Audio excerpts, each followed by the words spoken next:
क्या आप एक ऐसे भारतीय स्वतंत्रता सेनानी के बारे में जानते हो जिसने जलियांवाला बाग हत्याकांड के बाद ब्रिटिश सरकार की आंखों में आंखें डालकर इस्तीफा दे दिया था, जिसने गांधी जी के विचारों से सहमत ना होते हुए भी भारत की आजादी के लिए ब्रिटिश साम्राज्य से टकराव मोल लिया। ये कहानी है सर सी शंकरन नायर की, एक साहसी वकील, न्यायाधीश और स्वतंत्रता संग्राम के अनसुने हीरो की। नमस्कार दोस्तों, स्वागत है आपका हमारे चैनल में।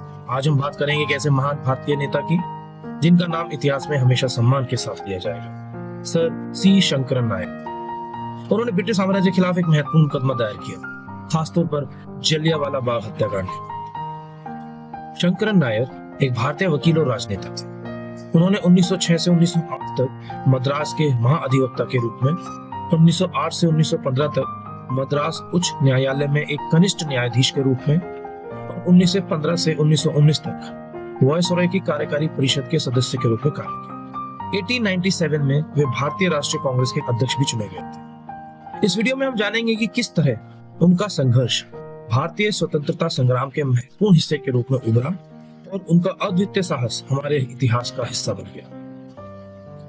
11 जुलाई 1857, जब भारत में स्वतंत्रता की पहली क्रांति उठ रही थी, उसी समय मद्रास प्रेसिडेंसी, आज के समय का केरल के एक गांव में जन्मे थे चेट्टूर शंकरन नायर। शुरू से ही पढ़ाई में तेज और न्याय की भावना से भरे हुए उन्होंने कानून की पढ़ाई की और जल्द ही मद्रास हाईकोर्ट के एक बेहतरीन वकील बन गए। लेकिन उनकी काबिलियत यही नहीं रुकी। लेकिन 13 अप्रैल 1919 को वो हुआ जिसने भारत को हिलाकर रख दिया। जी हाँ, अब हम आते हैं जलियांवाला बाग हत्याकांड की ओर, जो 13 अप्रैल 1919 को अमृतसर में हुआ। इस दिन ब्रिटिश जनरल डायर ने निर्दोष भारतीय नागरिकों पर गोली चला दी थी, जो अपनी आजादी की मांग को लेकर जलियांवाला बाग में जमा हुए थे। इस अत्याचार से भारतीयों को न केवल एक गहरा आघात लगा था, बल्कि पूरा देश ब्रिटिश साम्राज्य के खिलाफ एकजुट होकर खड़ा हो गया था। उस समय सर सी शंकरन नायर ब्रिटिश सरकार की वायसरॉय की कार्यकारी परिषद के सदस्य थे।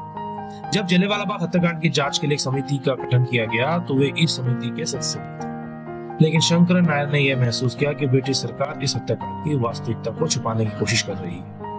नायर ने अपनी आवाज उठाई और जनरल डायर के कृत्य की खुलकर निंदा की। उन्होंने इस घटना के विरोध में तुरंत कार्यकारी परिषद से इस्तीफा दे दिया। उन्होंने इस मामले में व्यक्तिगत रूप से एक मुकदमा भी दायर किया, जनरल डायर और ब्रिटिश साम्राज्य के खिलाफ। यह एक बहुत साहसी कदम था, क्योंकि ब्रिटिश साम्राज्य के खिलाफ बोलने का मतलब था अपने जीवन को खतरे में डालना। हालांकि ब्रिटिश सरकार ने जनरल डायर को निर्दोष करार दिया। इसके बाद माइकल ओडॉयल, जो उस समय पंजाब के गवर्नर थे, ने शंकरन नायर पर मानहानि का मुकदमा लगाया। यह मुकदमा 1924 में लंदन की अदालत में चला। यह सिर्फ एक व्यक्ति पर केस नहीं था, बल्कि भारत के सम्मान बना ब्रिटिश दमन की लड़ाई बन गया। सर नायर खुद कोर्ट में खड़े होकर बोले, this is not about me versus O'Dwyer, this is about truth versus power. अदालत ने ओडायर के पक्ष में फैसला सुनाया। भले ही नायर केस हार गए, लेकिन उन्होंने ब्रिटिश साम्राज्य को अंतरराष्ट्रीय मंच पर एक कटघरे में लाकर खड़ा कर दिया। ये केस आज भी एक ऐसा रेयर एग्जाम्पल है जिसमें एक भारतीय ब्रिटिश कोर्ट में जाकर सच के लिए लड़ा। शंकरन नायर ने एक ऐतिहासिक किताब भी लिखी थी, गांधी एंड एनार्की, जिसमें उन्होंने गांधी जी की नीतियों की आलोचना की। अब सवाल यह उठता है कि क्या शंकरन नायर गांधी जी के विरोधी थे? नहीं, वे खुद गांधी जी का सम्मान करते थे, लेकिन उनके तरीकों से असहमत थे। उन्होंने लिखा, मैं गांधी जी की नीयत पर सवाल नहीं उठाता, परंतु उनके तरीकों से मैं भारत को खतरे में देखता हूं। नायर ने गांधी जी के असहयोग आंदोलन और सत्याग्रह जैसे आंदोलन को अराजकता फैलाने वाला कहा। उन्होंने यह तर्क दिया कि गांधी जी की नीतियां भारत में कानून व्यवस्था को खतरे में डाल रही हैं और शिक्षित वर्ग के बजाय भीड़ की भावनाओं को बढ़ावा देती है। दरअसल नायर एक सुधारवादी थे। वे मानते थे कि भारत को स्वतंत्रता संविधान और कानून के रास्ते से मिलनी चाहिए, न कि जन आंदोलन और असहयोग से। उन्होंने गांधी जी के संपूर्ण बहिष्कार के विचार का विरोध किया, खासकर ब्रिटिश संस्थानों और ब्रिटिश अदालतों के बहिष्कार। हाल ही में पीएम मोदी ने भी शंकरन नायर को याद करते हुए कहा है कि आपने नहीं सुना होगा, लेकिन आजकल इनकी बड़ी चर्चा हो रही है, शंकरन नायर जी की। शंकरन नायर जी एक प्रसिद्ध वकील थे। 100 साल पहले अंग्रेजी सरकार में बहुत बड़े पद पर विद्यमान थे।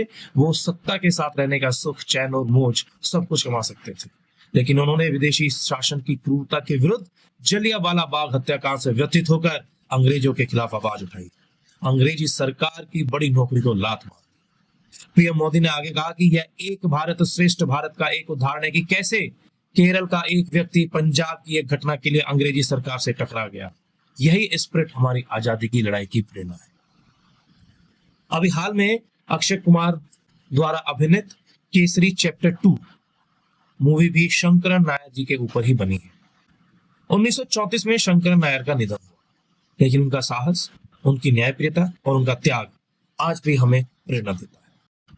वास्तव में इतिहास केवल कुछ फेमस और वेल नोन लोगों से नहीं बना है, बल्कि उन अनगिनत नायकों के संघर्षों से भी बना है जिन्होंने अपने तरीके से आजादी की लौ को जलाए रखा।